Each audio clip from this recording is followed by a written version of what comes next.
Sinasabi sa Biblia na inabot ng humigit kumulang 120 taon si Noe sa paggawa ng arka. Sa lahat ng mga taong ito, pinagtatawanan at kinukutya siya ng mga tao habang pinapanood siyang nagtatrabaho. Akala nila'y nababaliw na sino.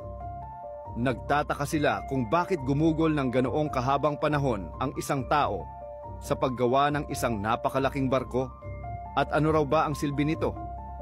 Sinabi ni Noe sa kanila na ito ay utos ng Diyos at magliligtas sa kanila mula sa malaking baha, pero walang naniwala sa kanya. Nang matapos ang arka, muling nakipag-ugnayan ang Diyos kay Noe at iniutos na ipasok ang tig-iisang pares ng bawat hayop sa loob ng arka. Sinunod ni Noe ang lahat ng utos ng Diyos at isinama rin niya ang kaniyang pamilya. Inanyayahan pa niya ang ibang tao na sumama sa kanila sa loob ng arka. Pero dahil akala nilang sira ang ulo ni Noe, wala ni isa ang tumanggap sa paanyaya. Pagkatapos noon, isinara ang pinto ng arka at nagsimula ang malaking baha na tumagal ng 40 araw at 40 gabi. Nagsimula ang pagbaha at hindi na muling naging katulad ng dati ang mundo.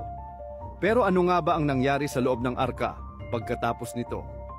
Anong mga pagsubok ang hinarap ni Noe kasama ang lahat ng hayop at ang kanyang pamilya na magkakasama sa loob ng barko sa loob ng maraming buwan?